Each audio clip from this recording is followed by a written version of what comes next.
South India shopping mall festival and wedding celebrations సరికొత్త designs తో అద్భుతమైన కలెక్షన్.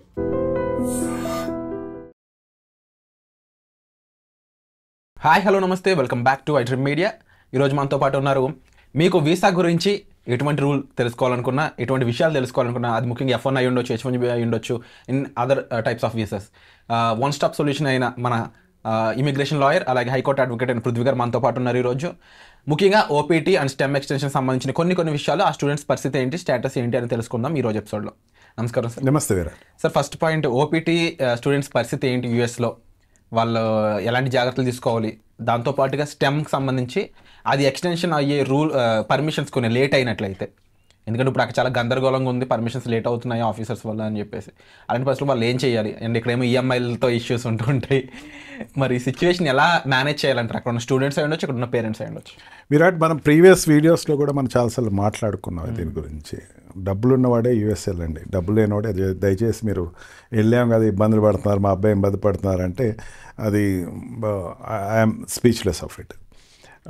బ్యాంక్స్ రుణాలు తీసుకుని వెళ్ళారు స్టూడెంట్స్, వాళ్ళు అక్కడ ఓపీటీ ఎక్స్టెన్షన్ అవ్వట్లేదు, మరి పేమెంట్ ఇక్కడ ఉంది అని చెప్పేసి ఎడ్యుకేషన్ వీసా మీద వెళ్ళిన వాళ్ళకైతే ఆ ప్యాకేజెస్లో ఉండేటువంటి దాంట్లో ఆటోమేటిక్గా ఇంకో 2 years ఏదో ఎక్స్టెన్షన్ ఉంటుంది వాళ్ళకి పేమెంట్ దాని మీద. అంటే అక్కడ జాబ్ వచ్చిన తర్వాత పే చేయటం, ఓపీటీలో సగం పే చేసినా సరే మళ్ళీ ఇక్కడ బ్యాంక్కి పంపించుకుంటే ఆటోమేటిక్గా వాళ్ళు కన్సిడర్ చేస్తారు, అది పెద్ద ఇష్యూ కాదు. ప్రాబ్లం ఇక్కడ వస్తుందంటే, నేను డబ్బులంతా పెట్టేసేసాను, మా అబ్బాయి పరిస్థితి అర్థం కావట్లేదు, నాకు ఏంటి అగమ్య గోచరంగా ఉంది, ఓపీటీ చూస్తే అదేమో ఎక్స్టెన్షన్ అయ్యేట్టు కనపట్లేదు, స్టెమ్ ఎక్స్టెన్షన్ కనపట్లేదు, ఏంటి అని చెప్పేసి అంటే వాళ్ళతోటి ప్రాబ్లం ఇది. అక్కడ యూఎస్లో ఒక సెక్టర్ ఉంటుంది, లీగల్ సెక్టర్ అని చెప్పేసి, అక్కడ ఉండేటువంటి lawyers they can definitely help in giving some solution. Already ఇక్కడ జాబ్లో ఉన్నాను, ఓపీటీలో నేను చిన్న చితక జాబ్లో జాయిన్ అయిపోతే ఏదో జాబ్లో ఇప్పుడు యాజ్ ఆఫ్ నౌ నాకు అనిపిస్తుంది ఏంటంటే H1B వీసా మీద పెద్ద బాంబే మన ట్రంప్ వేయటం జరిగింది. ఆటోమేటిక్గా H1B వీసా కోసం వెళ్ళే వాళ్ళు తగ్గిపోతున్నప్పుడు వాళ్ళు ఏం చేస్తారు, ఇన్లాండ్ గురించి ఇన్ఫోసిస్ ఈవెన్ ఎస్టర్డే అనుకుంటా నేను చూశాను, నేను ఇన్లాండ్ వాళ్ళని ఎక్కువ తీసుకుంటున్నాము రేదర్ దాన్ అబ్రాడ్ నుంచి తెచ్చుకునే వాళ్ళకి. ఎందుకంటే ఆ అమౌంట్ కట్టాల్సింది వాళ్ళు కట్టాలి, కంపెనీలు కట్టాలి. అక్కడ కంపెనీలు కట్టాలంటే $1,00,000 పెట్టి నేను తెచ్చుకునే కన్నా ఇక్కడ ఉన్న వాళ్ళు తీసుకుంటే బెటర్ అనే ఫీలింగ్లో ఉంటుంది. కొంచెం ఆ సిచ్యువేషన్ సెటిల్ అయ్యే వరకు అక్కడ ఉండేటువంటి స్టూడెంట్స్ వచ్చేటువంటి ఓపీటీ ప్రాజెక్ట్స్ ఖచ్చితంగా ఇంక్రీజ్ అవుతాయి. ఇప్పుడు అక్కడ ఉండేటువంటి పాపులేషన్ ఏదైతే ఉందో, అక్కడ 40 crores ఎంతో అనుకుందాం, ఫర్ ఎగ్జాంపుల్ 40 to 30 crores ఏదో పాపులేషన్ ఉంది. అక్కడ ఉండేటువంటి ఈ సాఫ్ట్వేర్ సెక్టర్స్లోనూ లేకపోతే మెడికల్గా చెప్పుకుంటే డాక్టర్స్ కానీ వాళ్ళు ఏదైతే ఉన్నారో ఆ ఉండేటువంటి పాపులేషన్లో నేను తీసుకోవాలి, వీళ్ళ తప్ప వీళ్ళ లేదు అనేసరికి మన వాళ్ళు పికప్ అవుతారు. కొంచెం ఆ రేషియోని వెయిట్ చేయాలి, ఆ రేషియో కోసం వెయిట్ చేయాలి. అంతేగాని దాని గురించి ఎక్కువ వరి అయిపోయి ఒక షార్ట్ డిసిషన్ తీసుకుని దయచేసి ఇండియా అయితే రాకండి. ఇండియా మాత్రం ఈ ఉన్నటువంటి పరిస్థితుల్లో ఇండియా అయితే రాకండి. At the same time sir, ఏమవుతుందంటే ఇలాగా ఇండియా రాకుండా అక్కడ స్టెమ్ ఎక్స్టెన్షన్కి సంబంధించి క్లారిటీ లేకుండా ఉన్న వాళ్ళు కొన్నిసార్లు బయటకు వచ్చి వేరే జాబ్స్ చేసుకోవడం, ఇది ఎంత కట్టడి చేసినా, ఎన్ని వీడియోలు చేసినా, ఎంత క్లారిటీ ఇచ్చినా, ఎంత అవగాహన ఇచ్చినా, అవేర్నెస్ ఇచ్చినా, ఏం చేసినా సరే ఇవి జరగడం ఆపట్లేదు. దీనివల్ల ఏమవుతుందంటే ప్రమాదాలు బయట ఉండే అక్కడ లోకల్ అమెరికన్స్ వాళ్ళు గన్ కల్చర్ తెలిసిందే, వాళ్ళు వచ్చి చంపడం చేయొచ్చు, లేదంటే అక్కడ ఉన్న రూల్స్ మీద వాళ్ళని జైల్లోకి తోయడం అయి ఉండొచ్చు, ఇలాంటి చాలా ప్రమాదాలు ఉన్నాయి. దీనికి సంబంధించి అక్కడ స్టూడెంట్స్కి ఏం చెప్తారు? మనకి హైదరాబాద్ నుంచి వెళ్ళే వాళ్ళకి ఏంటంటే జనరల్గా సెకండ్ షో చూసి రాత్రి 12 1 గంటకి ఎక్కడో ఉండేటువంటి ఛాయ్ దుకాణాల్లో కొంచెం కాలక్షేపం చేసుకుని అక్కడ ఉండటం, అండ్ ఇంటికి వెళ్ళేసరికి 2 3 ఇంటికి వెళ్ళాలనుకునేటువంటి కల్చర్ తోటి ఉంటారు. ఈవెన్ ఇప్పుడు కూడా మనకి ఏదైనా మన ప్రొఫెషన్స్లో మనం ఉన్నప్పుడు ఏదైనా మనకి రాత్రి నిద్ర పట్టకపోతే దగ్గరలో ఉండేటువంటి ఛాయ్ దుకాణాలకు వెళ్ళి ఏదో ఒక ఛాయ్ తీసుకుని రిలాక్స్ అయ్యి అట్లా తిరిగి మళ్ళీ ఇంటికి వచ్చి పడుకుంటూ అని ఉంటుంది. యూఎస్లో అట్లా ఉండదు విరాట్. యూఎస్లో సన్సెట్ అయిపోయిన వెంటనే ప్రతి వాళ్ళకి టెన్షన్ మొదలవుతుంది.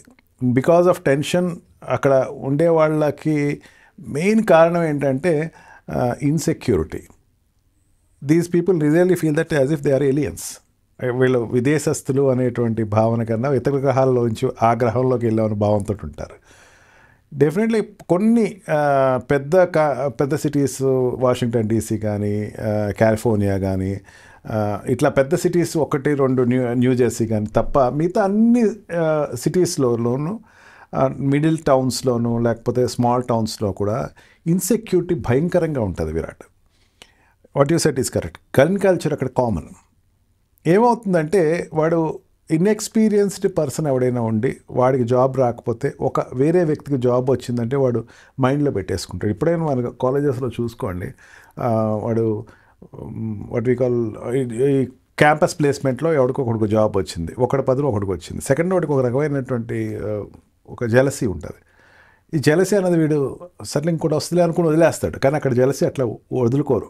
నాకు కాకుండా ఎవడో ఇండియన్కి వచ్చింది లేకపోతే ఎలియన్కి వచ్చింది, నేనెందుకు, ఇది ట్రిగర్ అప్ చేసుకుంటాడు.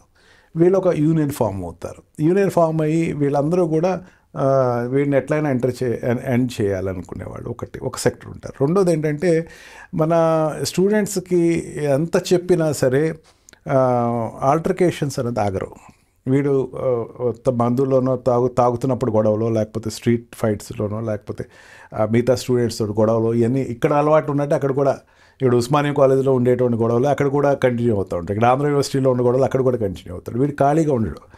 వీళ్ళు ఏంటంటే సీరియస్లీ వాళ్ళ కెరియర్ బిల్డప్ చేసుకునే దానికన్నా మిగతా యాక్టివిటీస్లో ఎక్కువ మంది ఉంటారు. గర్ల్ ఫ్రెండ్స్ దగ్గర గొడవలు కావచ్చు, లేకపోతే ఇంకో ఏదైనా గొడవలు కావచ్చు. వీళ్ళు ఎప్పుడు టార్గెట్ అయిపోతారు. నేను ఎప్పుడు ఒకటే మాట చెప్తాను, నువ్వు అక్కడికి వెళ్ళావా, జాబ్ చేస్తున్నావా, సంపాదించుకుంటున్నావా, ఎయిమ్ ఫర్ గ్రీన్ కార్డ్. నీ గ్రీన్ కార్డ్ వచ్చే వరకు మలకుండా ఉండు. గ్రీన్ కార్డ్ వన్స్ వచ్చిన తర్వాత then you feel that yes I can stay in this country అనుకో. నువ్వు H1B వీసా వచ్చేసేసి నీ ఇక్కడ I can stay in this country అనుకుంటే అది పెద్ద అబద్ధం. స్టూడెంట్స్ ఏంటంటే ఒక్కసారి అమెరికా వెళ్ళిపోయిన తర్వాత ఇక్కడ నుంచి రాంగ్ ఫీడప్ అవుతారని నా ఉద్దేశం. ఇక్కడి నుంచి అమెరికా వెళ్ళిపోతే ఇంకా ఏదో రకంగా ఇక్కడ ఉండిపోదాం, ఏదో రకంగా ఇక్కడ సాధించుకుంటాం అని చెప్పేసి ఒక భావంతో ఉంటారు. దానికన్నా ఎలాగ ఉండటానికి ఇక్కడ ఏమేమి నేను ఉపాయాలు ఆలోచించాలని ఆలోచించడం.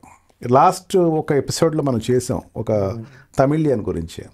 వాడు IO వీసా తెచ్చుకున్నాడు. ఎట్లా తెచ్చుకున్నాడు? చాలా కష్టపడి ఇంటలెక్చువల్ వాడు క్రియేట్ చేసుకుని, వాడు ఎరీనా క్రియేట్ చేసుకుని, మ్యాక్సిమం పేపర్ సబ్మిట్ చేసి, రీసెర్చ్ పేపర్ సబ్మిట్ చేసుకుని IO వీసాకి ఎలిజిబుల్ అయ్యాడు. నువ్వు కాన్సన్ట్రేట్ చేయాల్సింది అట్లాగా. ఈ H1B వీసాతో ప్రాబ్లం వస్తూ ఉంటే IO వీసాస్ ఎట్లా తెచ్చుకుందాం, ఇంకొక ఇంటలెక్చువల్ వీసాస్ ఎట్లా తెచ్చుకుందాం, దీని మీద కాన్సన్ట్రేట్ చేస్తే career will be wonderful. 9 doors close అయితే ఒక డోర్ ఓపెన్ ఉంటుంది. ఆ విషయం మీరు అర్థం చేసుకోండి. దానికి సంబంధించి డౌట్స్ ఉన్నా సరే మీకు ఇలాంటి ప్రొఫెషనల్తో మేము ఇంటర్వ్యూ చేసేది కూడా ఆ రీజన్ మీద. ముఖ్యంగా పృథ్వీ గారు దీనికి సంబంధించి నెంబర్ ఆఫ్ వీడియోస్ అనేవి ఒక నాలెడ్జ్లా ప్రొవైడ్ చేస్తూ ఉన్నారు. మీకు మరింత డీటెయిల్స్ కావాలంటే మీరు సార్ని సంప్రదించవచ్చు. He's available for you. And moreover ఇలాంటి విషయాలు మా ముందుకు తీసుకొచ్చి ఒక క్లారిటీ ఇస్తూ ఒక ఆన్సర్ ఇస్తున్నందుకు, ఒక సొల్యూషన్ మాకు చూపిస్తున్నందుకు thank you so much sir. Thank you very much. And for more videos, please subscribe to iDream. Please subscribe to iDream. Please subscribe iDream. And please subscribe to iDream. For more videos, subscribe to iDream. please like, share and subscribe to the channel. Congratulations, iDream. Subscribe to iDream. Subscribe to iDream. So subscribe to iDream Media. iDream ki iDream team andarki huge congratulations. Please subscribe iDream Media. Please subscribe to iDream. Subscribe iDream. Please subscribe to iDream. iDream అంటే నా కళల channel subscribe చేసుకున్న నోరు తిరుగుతలేదు, మీరైతే గంట గుర్తు కొట్టండి. For more such videos, please subscribe to iDream. Subscribe to iDream. Please subscribe to iDream. Please subscribe iDream Media. Please do subscribe to iDream. Please subscribe to iDream Media. For best entertainment and information, please subscribe iDream. And don't forget to subscribe to iDream.